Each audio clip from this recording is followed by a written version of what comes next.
Breaking news, OpenAI just released Sora 2, and this isn't just another image or video generation model. This could be the single biggest shift in how media, culture, and identity get created. We're talking full-on video with sound, characters, and realism that rivals Hollywood. But here's the kicker, it's not just another image or video generation model. OpenAI turned it into a full-blown social network just like Instagram and TikTok, except everything on the platform is AI generated. In this video, I'll break down exactly what Sora 2 can do, why it matters, the controversy that no one's talking about, and how you, yes you, can get started today. Now let's back up for a second. You've probably already seen the explosion of AI generated images and video models from tools like Midjourney or Kling or Runway. It honestly feels like every single day there is a better, newer, faster model coming out, and honestly they're all super impressive, but for the most part a lot of them do feel like experiments. When OpenAI first launched Sora last year, it honestly flopped. The quality was horrible, the faces would morph, and the motions were super glitchy. Honestly, it was a cool demo, but it wasn't actually usable. Sora 2 changes that conversation entirely. We're talking hyper-realistic video with audio and sound effects, cleaner motion, more control, and now it's packaged inside a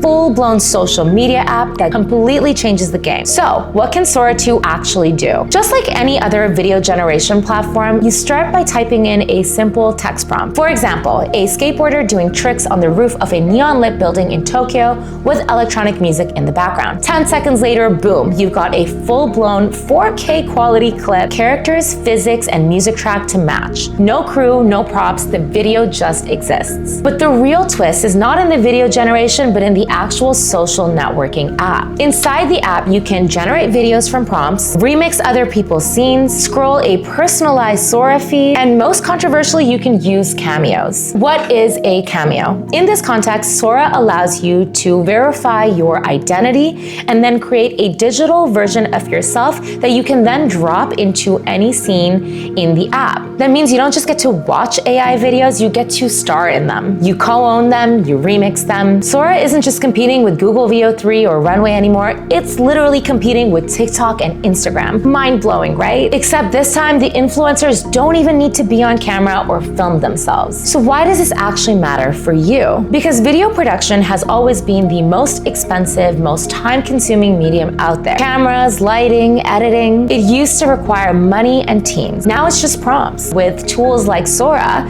anyone, literally anyone, can produce high-quality video content from their bedrooms with no tools required and blow up. This completely levels the playing field. The kid with an idea suddenly has the power to compete with a Fortune 500 marketing team. And then there's a remix culture. If you thought duets on TikTok were wild, this is on a whole other level. One person makes a scene, someone else remixes, and suddenly you've got a viral video circulating the internet. Creativity starts compounding in ways we've never seen before. And don't sleep on the Cameo piece either, because if your face and your voice can be licensed, remixed, and co-owned, then your identity itself becomes a new kind of media asset. And this is just the world that we're stepping into. This opens up insane possibilities for the future, but it also opens up very real concerns, which is why people are now calling Sora the ChatGPT moment for video. Insane. But here's the part that nobody wants to admit. It seems to me like the social network app is way more powerful than the video model, but of course it comes with its own risks, so let's get into it. Think about it. Once your Cameo is in the system, it technically belongs to them. Sure, OpenAI says that you can revoke access, but what happens if someone remixes you into something embarrassing or even damaging and then that video goes viral? You can't just put that genie back into the bottle. We also have to think about this really weird cultural moment that we're heading into. Imagine scrolling a feed where every single piece of content is AI generated. What would that make you feel like? It might be fun at first for a little while, maybe even a little addictive, but do people even want that? Or does it just feel like another layer of simulation into the simulation we're already living in? Another blur between what's real and what's synthetic. And then there's the bigger picture. If OpenAI doesn't just own the model, but the entire distribution system, that means they could very well have a monopoly over the entire network. So The danger isn't just in tech glitches, deepfakes, or in identity theft. It's the fact that the control of an entire media ecosystem could be extremely dangerous. And do we really even trust Sam Altman these days? Now let's zoom out for a second, because this isn't just about making cool AI-generated clips. If anyone can spin up a movie trailer or a polished ads in minutes, what does this mean for Hollywood? Do big studios adapt, or do they collapse under the weight of their own budget? And it's not just about OpenAI. It's not like Meta or TikTok or Google are just sitting there and watching. It's become an arms race, and ultimately whoever gets the most control wins. And lastly, I want to think about the impact on the culture. Remember how Photoshop made us question literally every single photo that we saw? Sora 2 takes that uncertainty and multiplies it by 100. Every single video that you scroll past is going to make you question if it's even real or AI generated. But here's some food for thought. For the next generation, this question might not even matter. They're going to grow up in a generation where literally everything is AI generated and it's totally normal to them. For them, reality itself becomes optional, and that to me is the scariest part. So where exactly does this all leave you? Here's what I recommend. First, start experimenting. Even if you don't have access to Sora 2 yet, which I also don't, I want you to start playing around with tools like Midjourney and Higgsfield and Runway and Kling and start learning the basics of AI video editing. Practice things like storytelling, pacing, mood, lighting, prompt engineering, and become really good at the craft before the platform ever drops.